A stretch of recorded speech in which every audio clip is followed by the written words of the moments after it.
Shalom. This week we are reading Parashat Vayishlach, beginning in Bereshit, Genesis, chapter 32 and verse 4. After years of hard labor for his father-in-law Lavan, and after establishing his family, Jacob, the patriarch Yaakov, is ready to return to his father's home to the land of Israel. But he's very wary of meeting up with his brother Esav, whom he suspects perhaps still harbors hatred for him for receiving the blessings from their father Yitzchak after Esav so nonchalantly sold Yaakov the birthright. Yaakov readies himself for this meeting by arranging a three-pronged strategy. He prepares to send Esav gifts, a tribute. He prays to God to save him. And thirdly, he prepares himself and his family for a fight, if need be. Yaakov takes his whole family and all their possessions and crosses the Yabok, the ford of Jabbok. And we read in verse 24, and when he took them and had them cross over this stream. The next verse informs us that Jacob was left alone, and a man wrestled with him until the break of dawn. When he, the man, perceived that he could not overcome him, he struck the socket of his hip. So Jacob's hip socket was dislocated as he wrestled with him. Then the man said, "Let me go, for dawn has broken." But Yaakov said, "I will not let you go unless you bless me." So many questions here. Why was Yaakov left alone? Who was that man who wrestled with Yaakov, and why did he start out with him in the first place? The Torah doesn't say. The story is remarkably minimalistic and cryptic. But firstly, according to our sages, as cited by Rashi, Yaakov returned by himself after transferring his family and all their possessions because he left behind some small, insignificant vessels. This is a famous idea. It's called pachim ketanim, small little stuff. It sounds like you move the contents of a three-story house to another state, and then you go all the way back because you remember that you left some Tupperware, you forgot some Tupperware containers in a corner kitchen cabinet. So that's about that, these small vessels. And as far as the wrestling man is concerned, according to our sages, famously, this was no man at all. This was no wrestler, no WWF entertainer or impersonator. This was none other than an angel. Not just any angel, but the guardian angel, the appointed angel of Esav himself. See, every nation has its own angel, called a sar, like a minister, who represents that nation's interest before the Creator. So ostensibly, Esav's sar, his angel, came to fight with Yaakov in order to prevent him from fulfilling his mission. Now, we're going to be talking a lot in the next few minutes about angels. The study of angels is called angelology, but actually, our concern is very, very human, and it's with the human side of things. There are powerful messages here. The Torah doesn't just tell us stories. There are eternal truths here. This is no ordinary struggle, and it has to apply to each and every one of us. So how do we understand all of this? Firstly, what was this fight all about? If this was Esav's angel, then presumably the fight was over Yaakov's right to receive the blessings that had been designated for Esav. And this is coming up again now because they're about to be confronted. The two of them are going to confront each other again. Now, at the conclusion of the fight, Yaakov says to the angel, "I won't release you until you bless me." And Rashi explains, what does he mean, bless me? Yaakov means acknowledge the blessings which my father blessed me, which Esav disputes. So no, it's no ordinary struggle, and even on the simplest level, it becomes clear from the words of our sages that this fight symbolizes Israel's struggle with Esav and the powers of Esav till the end of time, till the final indisputable and unimpeachable clarification, proof of Israel's right to the blessings. And just when would that be? There are strong prophetic elements expressed by this drama. This protracted fight taking until dawn alludes to the dawning of Israel's redemption. So this fight is eternal.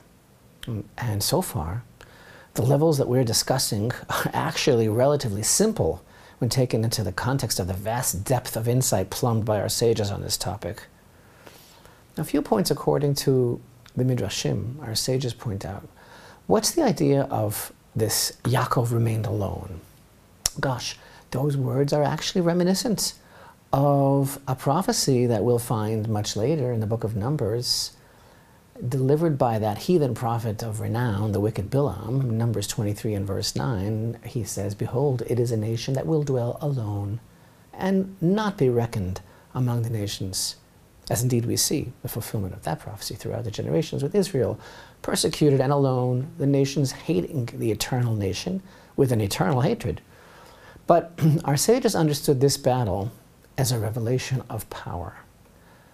The revelation of Yaakov's ability, hence Israel's ability, to stand alone and deal with nations greater and more powerful than himself and emerge, as the verse in Bilam's prophecy continues, and not accounted in the nations, and the Midrash expresses, and Yaakov remained alone, and a man wrestled with him, is connected to Isaiah 2, and Hashem will be exalted alone at that time.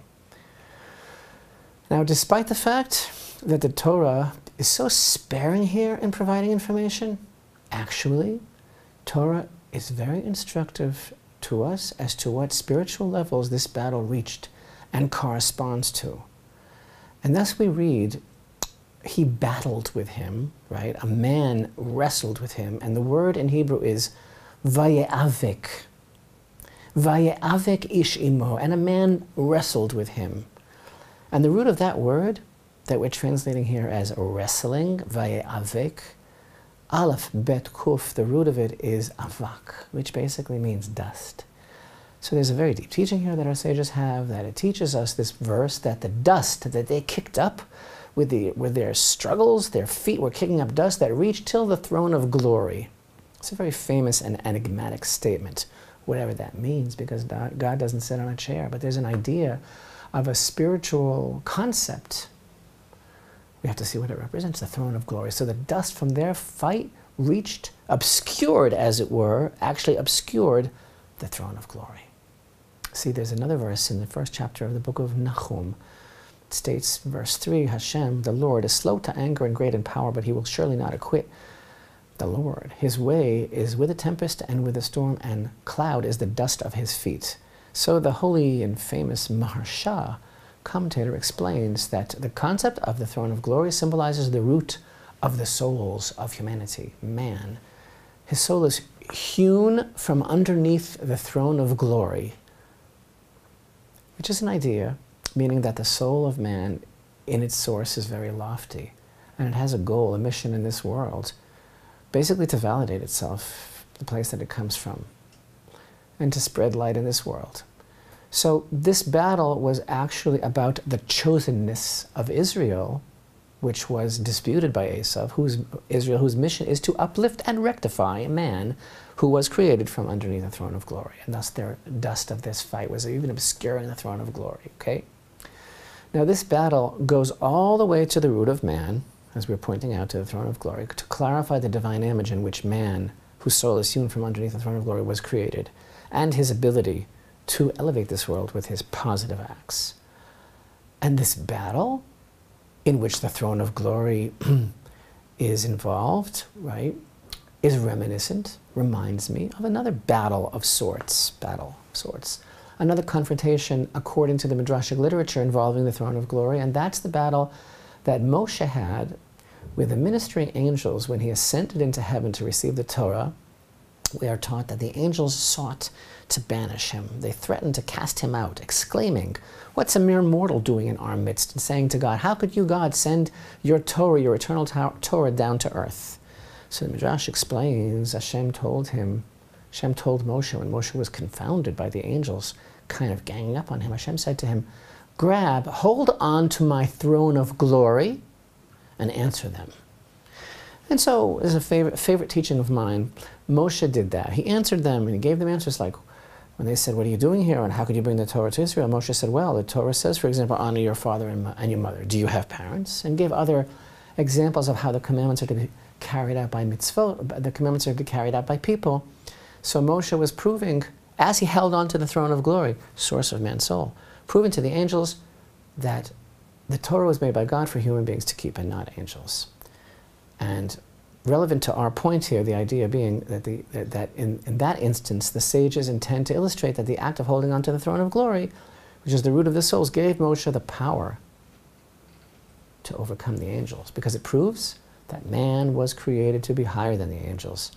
For as the Talmud states in Tractate Chulin, the angels cannot recite their song until Israel first sings their song every day. And with that strength, Moshe overcame the angels. So too, in our Parsha, did Yaakov subdue the angel as his struggle reached the throne of glory, and it was proven to the angel the heights to which Yaakov's spiritual stature reaches. So the angel says, "Release me, for the dawn has risen. The day has dawned." Again, not a lot of details provided here by the verse. Our sages reconstruct a conversation between Yaakov and the angel. Remember, we're not studying angelology here. We're actually studying what the Torah intends for us to take home, change our lives. Because man, we just proved, is at the center, not the angels. So don't get bogged down with a metaphor. Sages reconstruct the conversation between Yaakov and the angel says, "Release me, for the day is dawn." Yaakov says to him, he says, "What? Are you a thief or a highwayman or a vampire that you're afraid of the morning? Like, why does this release me because it's the morning?" So he says to him, "I'll tell you the truth, I'm an angel." Don't forget how deep every teaching is of our sages, how much is in between these lines and what these words mean. So the angel says, "Actually, I'm an angel. Why did I say release me now? Because since the day that I was created, my turn to sing did not come until now. Till this very moment. I gotta go. I gotta go now. I gotta sing my song to Hashem." So just now is the moment he's been waiting for. Yaakov must have thought, exactly now you got to go sing. I've heard a lot of excuses for getting out of the ring, but really, this is very, very deep. What's the significance? That immediately following Yaakov's struggle with the angel's time came for singing, meaning his entire purpose in the whole divine plan of the scheme of things, his part to play for which he was created is just right now. And you know, the whole concept of singing to the Lord a new song, the whole concept of what it means to sing. We've spoken about this before, how the idea is that every aspect of creation has its own unique song that it sings before Hashem, and the angels can only sing after man sings, because man is the key to everything. So he didn't have the opportunity to do his thing for which his own existence would be validated, this angel, until this moment.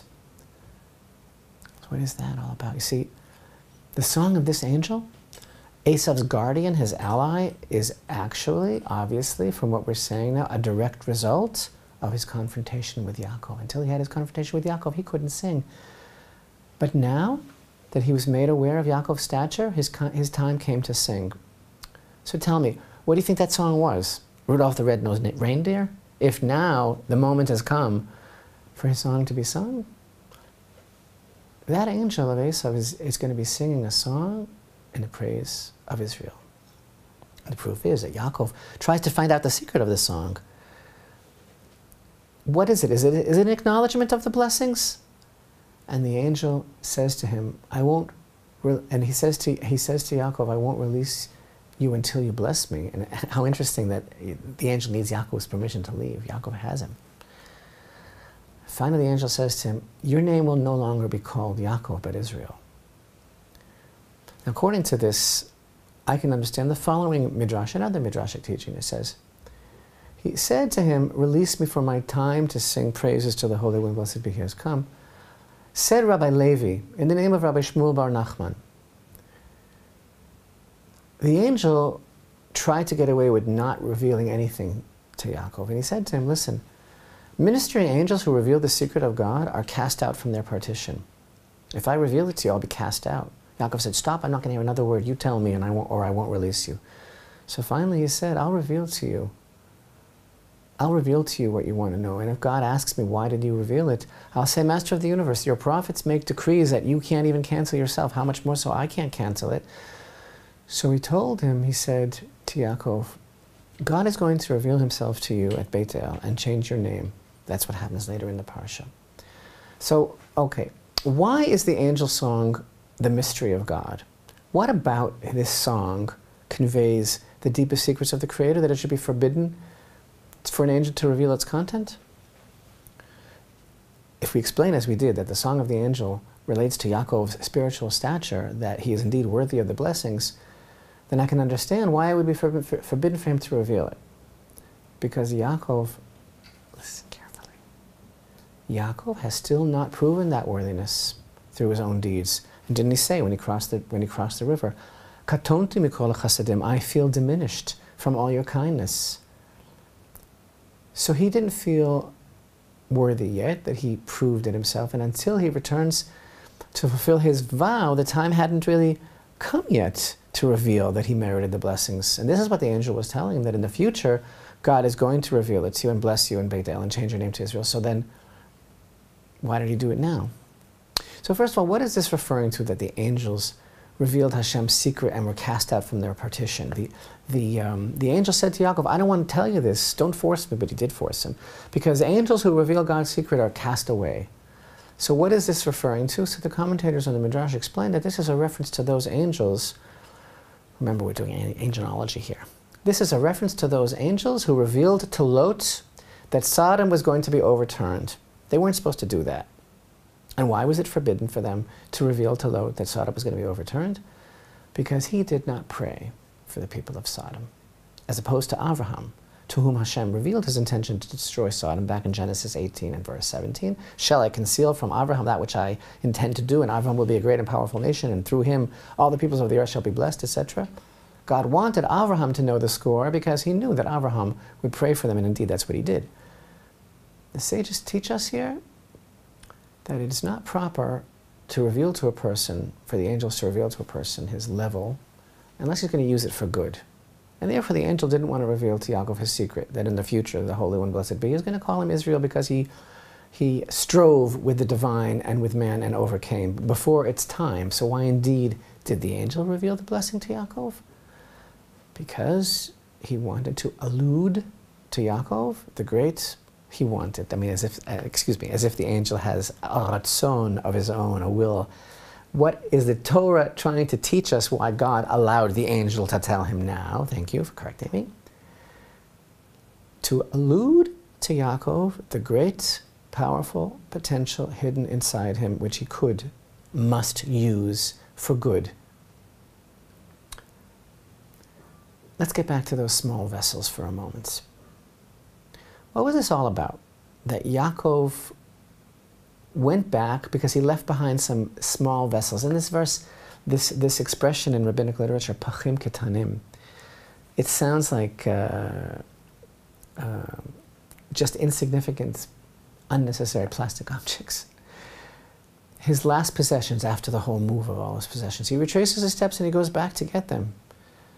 So there's a famous idea here, cited by Rashi, that the reason that he went back for these small insignificant vessels is because tzaddikim, the righteous, their property is more precious to them than their bodies. Their property is very precious to them. Why is that? Because they're cheap? Because they're possessive? Is some sort of caricature here? No. Because they don't steal. And they're so concerned about that which they gained lawfully and rightfully, because they're so careful with other people's properties. That's again a very simple level, but there's something much deeper going on here. Why Yaakov went back for these vessels? Because everything in this world, even objects, contains a spark of godliness. We're always confronting things all the time in our lives that have to be elevated, that have to be redeemed. There is an element of holiness in everything that we confront. Can we take it on? Can we confront it? Even objects contain a spark of godliness that needs to be redeemed, meaning that need to be returned to the root. And so when Yaakov kept the 613 commandments in Lavan's house, he was serving God in a huge way. But some small vessels remained, some things that he had not yet taken care of. But he didn't give up on them, not even on the smallest opportunity to bring God's light into the world. He was willing to risk it all, to risk his life, to go back again himself to the other side to redeem them. And the proof is that these vessels contained oil. And that is the oil that Yaakov set aside to pour onto the altar in Beit El, which he established on his way to Haran. When he goes back and God changes his name, he uses that oil from that night that he went back for in those little vessels to pour on that altar. But there's an even deeper lesson here, which is exquisitely beyond words. It's a very amazing tradition that that little jug of oil that Yaakov went back for is the jug of oil that the Hashmonaim, the Hasmonaim priests, the Maccabees, found in the time of the Holy Temple that bore the seal of the high priest that had not yet been defiled by the invaders. It was the same oil that Yaakov himself provided way back then for the Hanukkah miracle. So according to this idea, how could Yaakov have given up? Hashem is saying, you are willing to risk it all to bring the light into the world with this small little container. The same word, by the way, is used by our sages describing the decanter of oil. It was a pach shemen. So God said, I will personally repay your children in that time of the Hashmonaim with another small pach. But I have to ask you, why was it, to recap, that all of a sudden, in the middle of the night, in this place, where the small vessels remained, something that another person might consider insignificant, Esav's angel comes along to fight with Yaakov, to challenge him, to prevent him from crossing the river and continuing. And he crossed the Yabok. And Yaakov remained alone with a man struggling with him until dawn. This struggle between flesh and blood and an angel, as it were, a spiritual being, it's not a simple thing, and must have had a lot of ups and downs during that long night. Yaakov must have dropped that angel a few times, but he kept on getting up each time and starting all over again. And the struggle lasted many hours with no clear resolution, no clear winner. Finally, when the angel saw that he couldn't best Yaakov, wounded him in the sciatic nerve. That's another story for another time. At morning came the victory. The day dawned, a new light, a new day. And each morning all the angels sing praise to God, the creator of the world. And it was then that Esav's angel needed to extricate himself from Yaakov. He had pleaded, release me, for the day has dawned. And now he had a song to sing. Now he knew what his song was. So Yaakov agrees on one condition: I won't send you unless you bless me. The angel agrees and blesses him, and also gives him the new name, which later God is going to substantiate himself, saying, your name shall no longer be called Yaakov, but Israel, for you prevailed with God and men. By this the angel was acknowledging that the blessings which his father Isaac blessed him are in reality his. They always were. He alludes to that fact with the name Israel. One aspect of the root of that word means sovereignty. And these blessings came to Yaakov through sovereignty and not through trickery. The nature of this fight and its purpose, despite the cloud of dust, becomes very clear to us. The dust from the constant, relentless struggle that each of us must wage against evil, it threatens to cloud existence and veil our eyes from perceiving the hope of man, living his life according to the divine image in which he was created, right? The dust obscures even the throne of glory. The forces representing Esav in this world seek to obscure everything. If that force can be forced to sing praise to God in recognition of all the good.